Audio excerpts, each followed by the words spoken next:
இனிமே கண்ணை மூடிட்டு கடலை எண்ணெய் வாங்கலாம்.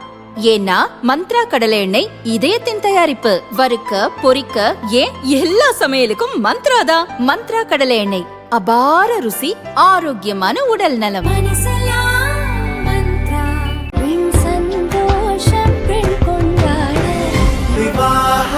மணப்பெண்ணின் பிரத்யேகமான திருமணம் விவாஹா தி சென்னை சில்க்ஸ்.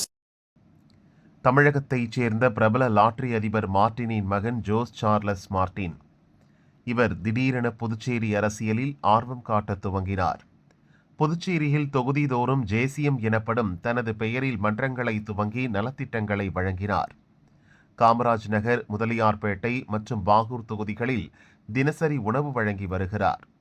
குடிநீர், சாலை உள்ளிட்ட மக்கள் பிரச்சினைகளுக்காக அரசுக்கு எதிராக போராட்டங்களையும் நடத்தினார். மாநில அரசை கடுமையாக விமர்சனம் செய்தார். இவருக்கு ஆதரவாக 3 சுயேட்சை எம்எல்ஏக்கள் குரல் கொடுத்து வருகின்றனர். லட்சிய ஜனநாயகம் என்ற கட்சியை துவங்கிய அவர் பிற கட்சி பிரமுகர்களை கட்சியில் சேர்த்தார். வரும் சட்டசபை தேர்தலில் புதுச்சேரியில் மொத்தமுள்ள 30 தொகுதிகளில் பாரதிய ஜனதா போட்டியிடாத 15 தொகுதிகளில் போட்டியிட திட்டமிட்டிருந்தார். இவரது செயல்பாடு ஆளும் கட்சிக்கு பெரும் தலைவலியை ஏற்படுத்தியது. இந்த சூழலில் பொங்கலுக்கு முன் அவசரமாக தனது தந்தையுடன் டில்லி சென்ற ஜோஸ் சார்லஸ் உள்துறை அமைச்சர் அமித்ஷாவை சந்தித்தார்.